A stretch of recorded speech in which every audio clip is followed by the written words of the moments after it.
영국에서 공부할 때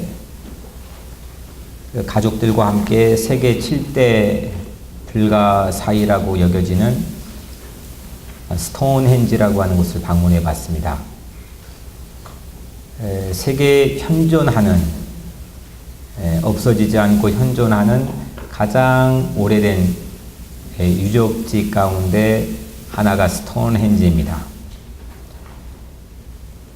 높이가 8m, 그리고 돌 하나가 50톤이 되는 돌이 80개가 언뜻 보면 무질서하게 무언가 의미하는 것이 있는 것처럼 세워져 있습니다.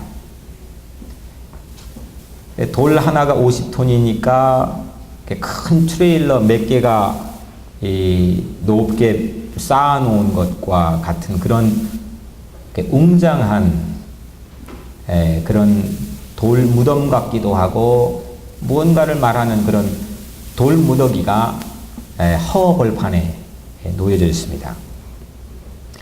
스톤헨지 수수께끼는 이 거대한 돌들이 당시 주변에는 발견될 수가 없는 돌들이고, 이 돌들의 출처를 조사해 보니까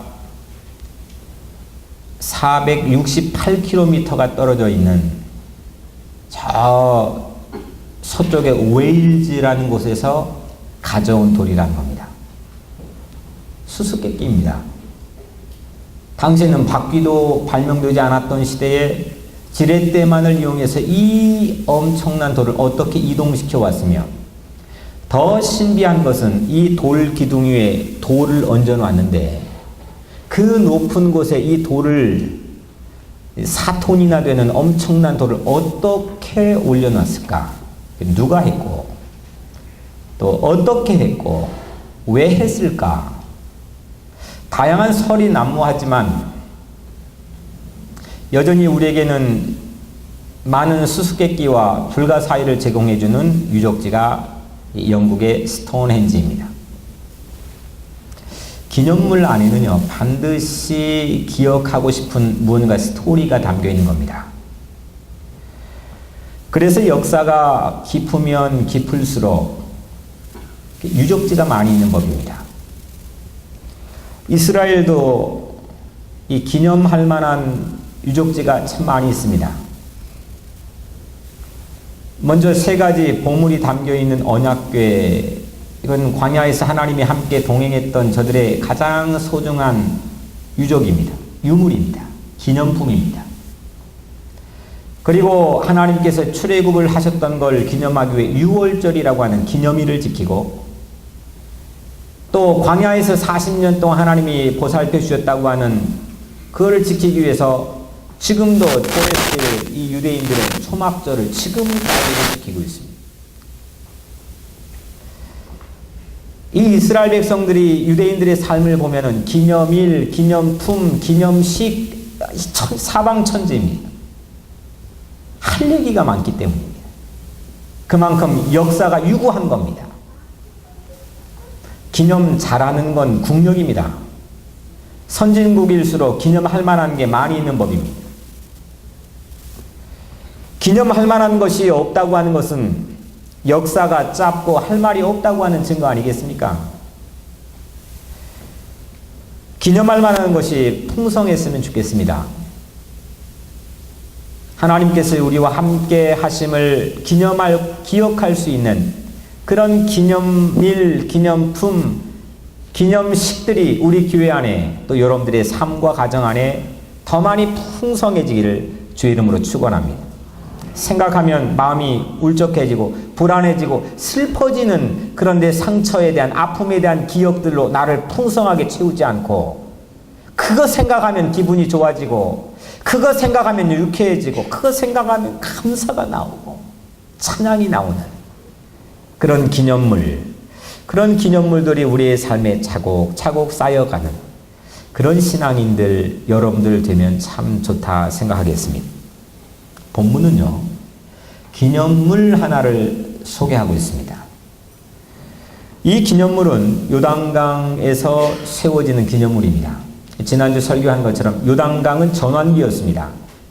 패러다임이 완전히 바뀌어지는, 광야냐 가나안이냐, 이 패러다임이 완전히 바뀌어지는 이 요단강을 건너며 신비한 이 변화를 경험하는 이스라엘 백성들, 그 다 건넌 다음에 하나님은 기념물 하나를 세우겠습니다. 광야에서 불순종했던 이스라엘 백성이 이제는 예스 순종 캠페인을 통해 요단강을 건넜습니다. 광야에서 모두 다 이 우상에게 마음을 빼앗기기도 했던 이스라엘 백성이 노 해야 될 때 노하면서 성결을 다짐했던 장소가 요단강입니다. 이스라엘 백성은 순종과 성결을 통해서 범람하는 요단강을 마른 땅으로 건너버렸습니다. 모든 이스라엘 백성이 다 이 요단강을 건넌 다음에 하나님께서는 명령 하나를 줬습니다. 제사장들이 언약궤를 메고 서 있는 그 요단강 한복판에 들어가서 돌 12개를 각 지파의 대표를 보내서 채취하겠습니다. 이거는 이스라엘판 스톤헨지입니다. 누가 했을까? 어떻게 했을까? 왜 했을까? 영국판 스톤헨지는 우리에게 아무런 말을 해주고 있지는 못하지만, 무수한 설만 난무하고 있지만, 요단강에 세워진 이스라엘판 스톤헨지는 우리에게 많은 영적인 유산을 말해주고 있습니다. 하나님은 이 돌을 채취하는 그 장소, 요단강 강 한복판에 제 눈이 빠여들게 만들어 주었습니다. 3절에 보면 요단 가운데 제사장들의 발이 굳게 선 그곳에서 돌 12를 택하여 그것을 가져다가, 제사장들의 발이 굳게 서 있는 요단강 가운데 돌을 채취하도록 해주셨습니다.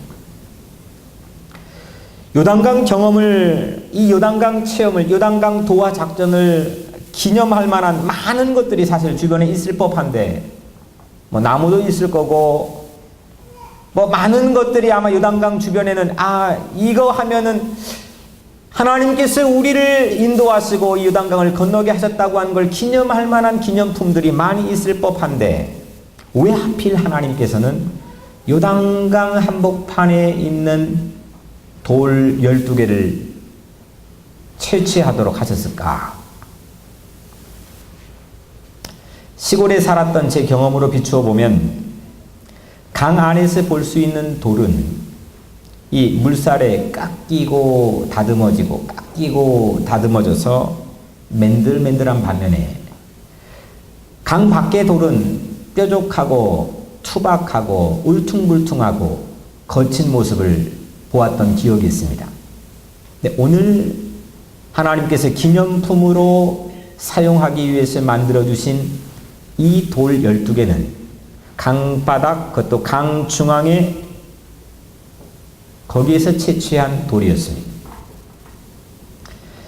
첫 번째로 기념이라고 하는 건요, 경험한 사건이나 경험했던 장소와 뭔가 닮은 꼴이 있어야 됩니다. 그거 보고 그 경험했던 사건이 떠올라야 됩니다.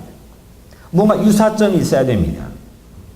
전혀 엉뚱한 걸 해놓고 그걸 기념이라고 하면은 그 기념품에 걸맞지가 않습니다. 스톤헨지도 50톤 무게의 돌 80개를 지렛대만 가지고 468km를 이동해 왔는데, 그것처럼 요단강에 쌓은 기념 돌탑도 저 북쪽의 요단강 상류에서부터 구르고 또 굴러가지고 지금 요단강 도하 작전을 실행했던 길갈 근처의 강바닥 중앙에서 채취한 돌입니다.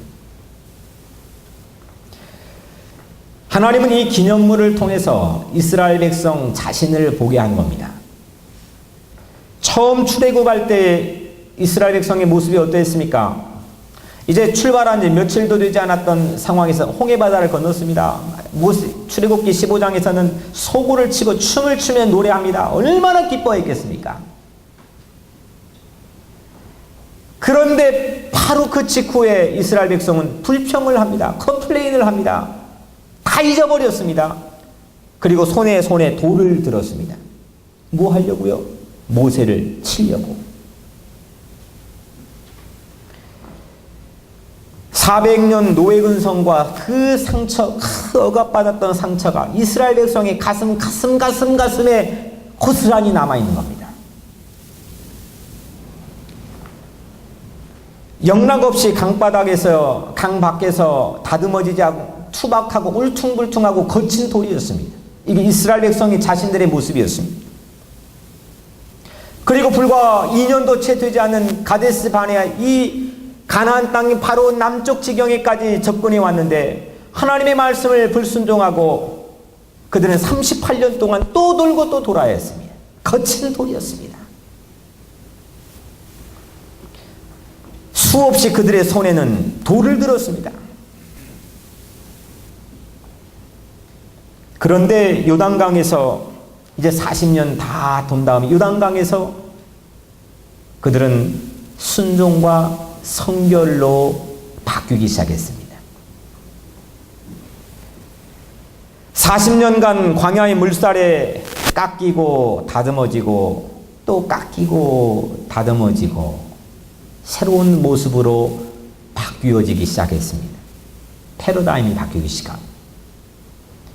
요단강 상류에서 물살에 구르고 굴러가지고 다듬어진 돌처럼 40년 광야 물결의 이스라엘 백성들이 다듬어지고 또 다듬어진 겁니다.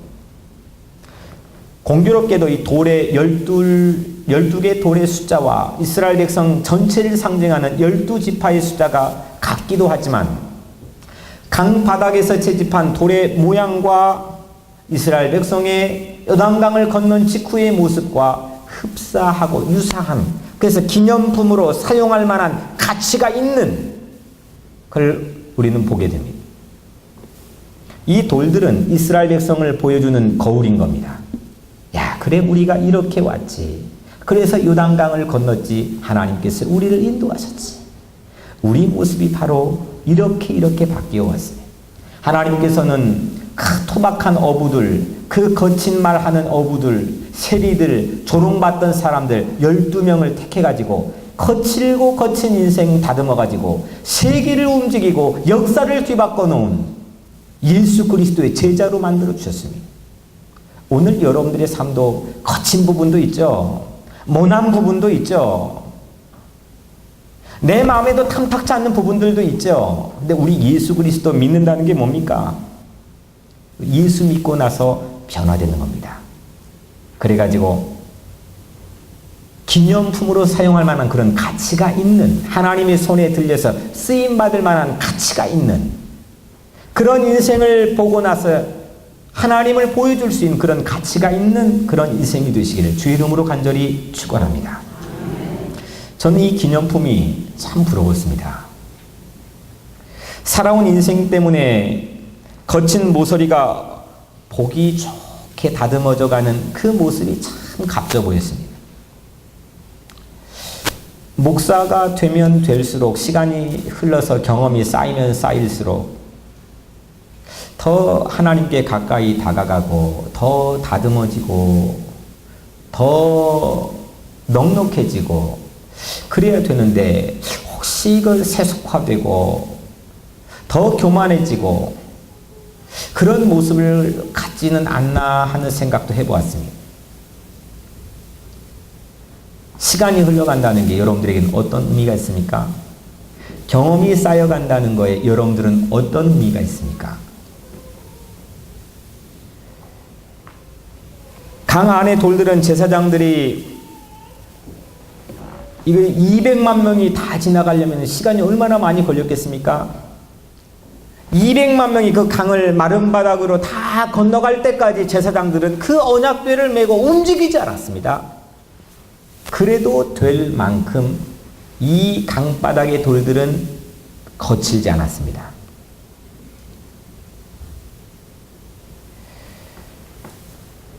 혹시 내 인생이 범람하는 요단강처럼 출렁댈 때, 나에게 고난이 밀려올 때, 누가 내 인생에 지나가도, 스쳐 지나가도, 누구를 만나도 나로 인해 상처받지 않고 도리어 위로하고 살려내고 그 사람을 마른 땅처럼 내 인생을 통해 건너가게 할 수 있다면 그 얼마나 우리 인생이 값진 인생이 되겠습니까? 그런데 많은 경우 내가 괴로우면, 내가 고난을 당하면, 내가 답답하면 나를 만나고 나를 스쳐 지나가는 사람, 가족, 심지어는 자녀들에게까지 우리가 상처를 줍니다. 투박한 돌이 됩니다. 찌릅니다.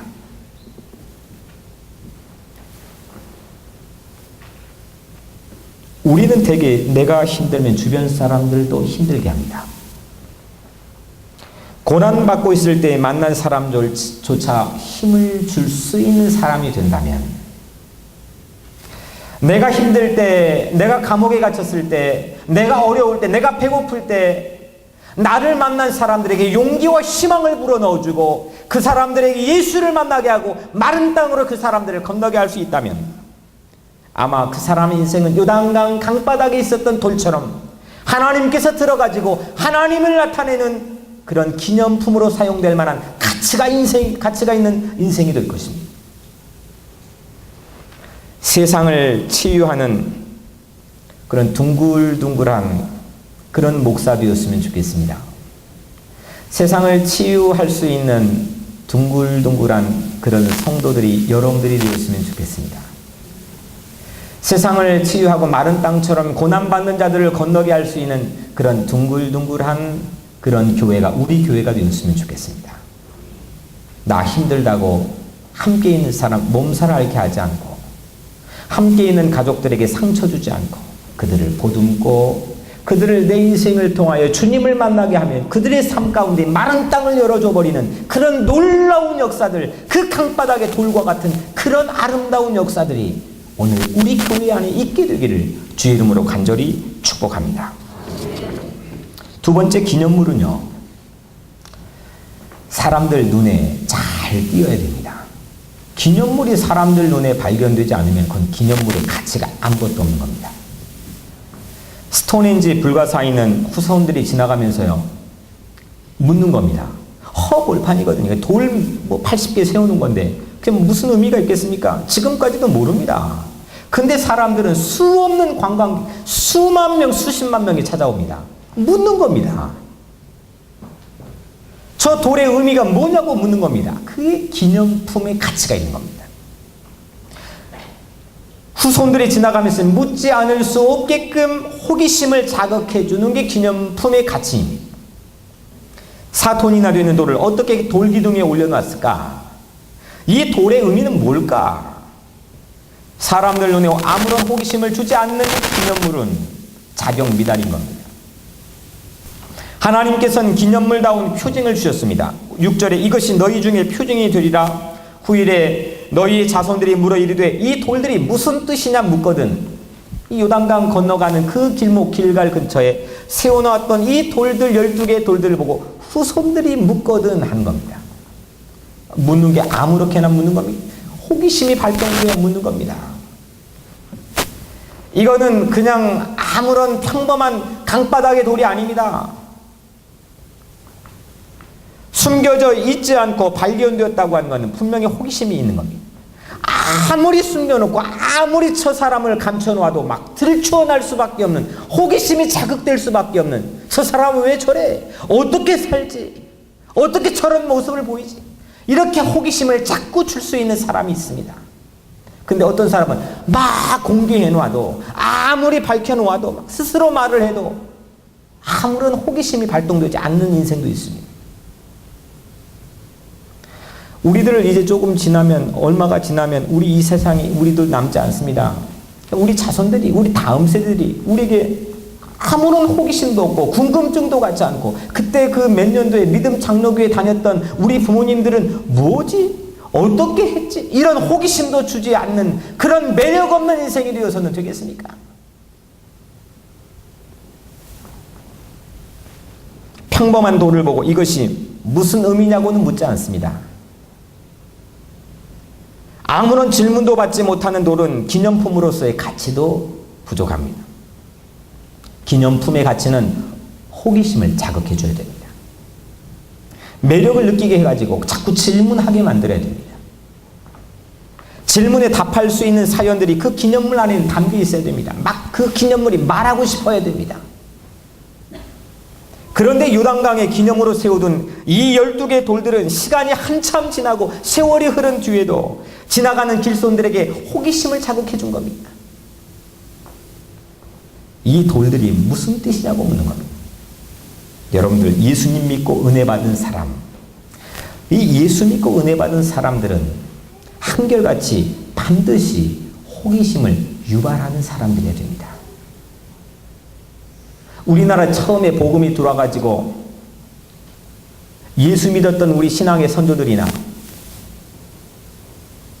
또 초대교회에 처음 예수를 믿고 변화받아 은혜 받고 어쩔 줄 몰라 하는 사람들에게 닉네임을 붙여줬는데 그게 뭐냐? 그리스도인입니다.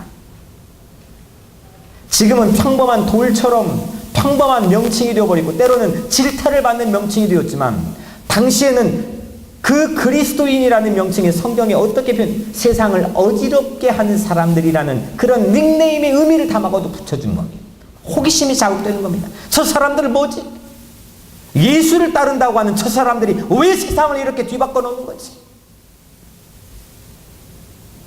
이런 엄청난 파워가 그 이름 안에 담겨 있는 겁니다. 우리 이런 얘기 들어야 되지 않겠습니까? 과거에는 인상 쓰고 남에게 시비 거는데 선수였는데 이 사람이 은혜 받고 웃는 얼굴로 바뀝니다. 이때 사정 모르는 주변 사람들이 은혜 받는 사람들에게 묻습니다. 호기심이 생겼기 때문에 요즘 뭐 좋은 일 있으세요? 뭐 이런 질문 우리가 받아야 되지 않겠습니까? 엄마 요즘 기분 좋은 일 있습니까? 아빠 뭐 요즘에 뭐 신기한 일 있습니까? 크리스찬은 자꾸 호기심을 줘야 됩니다. 기억될 만한 인생을 살기 위해서는 반드시 호기심을 자극할 수 있는 매력이 있어야 됩니다. 강 상류에서는 남에게 부담만 되었던 거친 돌이 곱게 다듬어지고 깎이고 다듬어져 가지고 이제 남들의 시선을 멈추게 하는 그런 돌의 가치가 생긴 겁니다. 스토리를 담을 수 있는 기념품의 가치가 있는 돌이 된 겁니다. 여러분들의 인생은 어떤 모습입니까? 우리 인생도 그렇게 되었으면 좋겠습니다. 특히 이 돌들의 호기심을 갖게 된 사람들은 자손들이었습니다. 자녀들이 호기심을 갖고 물어봐주고 기념해준 그런 아름다운 인생, 그런 아름다운 인생을 꿈꾸고 싶지 않으십니까? 누구에게나 크리스찬으로 은혜 받고 변화받아 호기심을 자극해주고 질문을 받을 수 있는 그런 여러분들의 인생이 되기를 주의 이름으로 간절히 축복합니다. 마지막 세 번째로 호기심을 줄 수 있을 때가 있습니다. 네, 그 호기심을 줄 수 있을 때가 서로의 찬스입니다. 우리 인생에 담겨있는 목적을 이룰 때입니다. 그 찬스를 놓치면 안 됩니다. 스톤헨지는 호기심을 주었습니다. 사람들이 관광객을 몰려오게 합니다. 그런데 사실 오늘 우리 살고 있는 삶엔 아무런 영향을 주지 못합니다. 그게 신전이었다는 설도 있고 시계라는 설도 있고 여러 가지 무덤이라는 설도 있고 여러 가지 이야기가 있지만 so what? 그 돌무덤이 우리에게 무슨 의미가 있냐는 겁니다. 질문은 주고 있지만 호기심은 주고 있지만 우리 인생 가운데 아무런 영향도 주지 못합니다. 그런데 요단강 그 건너의 길갈 사이에 세워놓은 12개의 돌 이 기념물은 우리에게는 수없는 영향을 주고 있습니다. 사람이 호기심의 대상이 되면요, 그때 우리는 참 좋은 기회를 얻는 겁니다. 호기심이 대상이 되었을 때 누군가 여러분들에게 질문을 할 만큼 매력적으로 여러분들이 살아가게 되었을 때 여러분 뭘 하겠습니까? 왕년에 여기까지 오는데 어떤 과정을 겪었고 이런 얘기를 하겠습니까? 내가 여기에 올 수밖에 없는 여러분들 자신의 어떤 특별한 노하우를 풀어놓겠습니까? 그 질문도 쉽게 받는 사람들은 없겠지만 아무나 받는 질문은 아니겠지만 그 질문을 받을 때, 내가 호기심을 세상에 제공해 줄 때 여러분들은 어떤 행동을 하시겠습니까? 이때 한 사람이 추구해왔던 가치관이 드러나는 겁니다. 이때 세상 사람들은 자신이 성공할 수 있었던 독특한 노하우를 풀어내기 시작합니다. 책을 씁니다. 강연을 합니다. 그런데 이때 새롭게 하신 하나님을 말할 수 있는 절호의 기회를 오늘 요단강을 건넌 이스라엘 백성들은 고백하고 있습니다. 이 기념물은 다른 거 한 게 아닙니다. 하나님을 말하기 시작합니다. 마냥 돌의 기묘한 모양을 자랑하기 위함도 아닙니다. 돌이 신비하게 생겼다고 어디에 말하고 있습니까? 이 돌들은 하나님의 능력과 인도하심만을 나타내는 돌들입니다. 어디에 이 돌들 안에 여호수아의 치적이 자랑되고 있습니까? 제사장들이 거기에서 끝까지 서 있다고 하는 그 수고로움이 이 돌 안에 담겨 있습니까? 이 돌 안에는 사람들의 업적이 아무것도 나와 있지 않습니다. 이 돌들은 오직 하나님의 강하심만을 나타내고 있는, 하나님의 인도하심만을 나타내고 있는 기념물의 돌입니다. 이 돌 안에는 하나님이 함께 인도하셨던 흔적이 담겨 있는 겁니다. 광야 40년 동안 쉼없이 돌봐주시고 인도해주신 하나님의 권세를 이 돌들은 계속 후손들에게도 오늘 설교를 통해 이 본문에서도 글자 가운데서도 말하고 있는 겁니다. 이 돌들은 범람하고 출렁대는 못 건널 것 같은 저 요단강을 마른 땅으로 건너게 하신 하나님의 그 놀라운 능력과 인도하심을 오늘 우리들에게 말하고 있지 않습니까? 그래서 돌들은 생명이 없는 무생물인데도, 입도 없고 코도 없고 귀도 없는 무생물인데도 세월이 흐른 후손들에게도 말을 걸 수 있는 겁니다. 여러분들의 인생도 말을 걸 수 있는 그런 가치 있는 인생이 되시길 바라고, 하나님을 선포하고 하나님을 자랑하고 하나님의 업적과 인도하심과 강하심을 세상에 말할 수 있는 그런 기념비적인 삶을 사시길 바랍니다. 아멘. 교회는 뭡니까? 교회는 목사 자랑하는 데가 아닙니다. 교회는 우리 업적을 자랑하는 데가 아닙니다. 교회는 하나님의 인도하심을 자랑하는 곳입니다. 하나님의 말씀을 선포하는 곳입니다. 하나님의 사랑을 땅끝까지 증거하는 곳이 교회입니다. 기념비를 세울 때는 무엇을 기념할지가 분명해야 됩니다. 결혼 반지를 하면 결혼의 의미가 담겨 있어야지 엉뚱한 의미가 담기면 안 됩니다. 그게 뭐 우리의 부를 상징해서도 안 됩니다. 그건 사랑이 담겨 있어야 됩니다. 세상의 리포터가 호기심에 마이크를 우리에게 들이댈 때 우리들은 말할 거리가 있어야 되는데 그때 여러분들은 뭘 말하겠습니까? 하나님 나라에서는 사람의 업적보다 하나님이 중요한 겁니다. 하나님을 말해야지 사람의 업적을 말해버리면 우리 그 중요한 찬스를 소진해버리는 겁니다. 우리 인생의 목적이 뭡니까? 하나님을 영화롭게 하는 거 아닙니까? 그 모든 업적을 이루신 분이 사람이 아니라 내가 아니라 누구가 아니라 하나님이시라고 고백하는 겁니다. 12개 돌들은 여호수아의 한 장군의 치적을 자랑하지 않았습니다. 제사장이나 백성 가운데 용감무쌍한 그들의 수고와 기계를 자랑한 것도 아닙니다. 이 돌들이 무슨 뜻이냐고 자식들이 자기 아버지에게 물을 때에 아버지가 뭐라고 대답했습니까? 23절인 너희 하나님 여호와께서 요단물을 너희 앞에서 마르게 하사 너희를 건너게 하신 것이라. 여호수아가도 아니고 제사장들도 아니고 너희 하나님이 이 요단강을 마른 땅이 되어 건너게 하신 것이라. 이게 이 돌에 담긴 뜻이다. 아버지가 자식에게 해줘야 할 대답이라는 겁니다.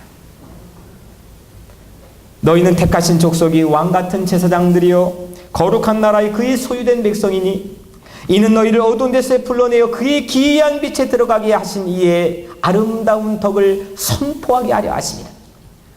너희는 택하신 족속이요. 강바닥에서 여러분들은 택함을 받은 돌들입니다. 째째한 돌들이 아닙니다. 평범한 돌들이 아닙니다. 세상에 굴러다니는 돌들이 아닙니다. 여러분들은 하나님의 자녀로 택함 받은 돌들입니다. 우리가 하나님의 나라에 이렇게 택함받은 기념물이 된 것은 우리를 불러내어 기이한 빛에 들어가게 하신 하나님의 아름다운 덕을 세상에 선전하고 선포하기 위함이라고 바울은 고백하고 있습니다. 우리 영원한 기념물이 무엇입니까? 우리의 영원한 기념물은 십자가입니다. 요단강이 범람하는 것처럼 우리 앞에는 수많은 우리를 가로막고 있는 것들이 출렁대고 범람하고 있습니다. 사망의 권세가 우리를 가로막고 있었습니다. 그런데 십자가의 이 기념물을 통해서 우리는 이걸 마른 땅처럼 건너지 않았습니까? 우리는 구원받지 않았습니까? 인도함을 받지 않았습니까? 여기까지 와가지고 이 자리에 앉아 하나님의 말씀을 듣게 된 것은 이 십자가의 공로 아닙니까? 요단강을 마른 땅으로 건너게 한 기념물인 12개의 돌처럼 십자가는 우리를 구원한 거룩한 기념물이 된 것입니다. 십자가는 끊임없는 하나님의 사랑을 우리에게 말하고 있습니다. 하나님의 인도하심을, 하나님이 우리를 얼마나 사랑하시는지, 하나님이 여러분들을 얼마나 아끼시는지, 하나님이 여러분들을 얼마나 귀하게 여기시는지 십자가는 끊임없이 이 십자가는 여러분들에게 말을 걸어오고 있습니다. 그 십자가를 묵상하는 나라일수록, 십자가를 묵상하고 십자가와 대화를 하는 인생일수록 그 인생은 패러다임이 바뀌고 위대한 기념비적인 인생을 살게 되는 것입니다. 사랑하는 성도 여러분, 기념 잘하는 것이 국력이라 했습니다. 기념 잘하는 나라가 선진국이라 했습니다. 기념할 거리가 없다는 것은 그만큼 그 분야에 할 말이 없다고 하는 그런 증거가 되는 겁니다. 더욱 큰 힘은 무엇을 기념하고 있는가입니다.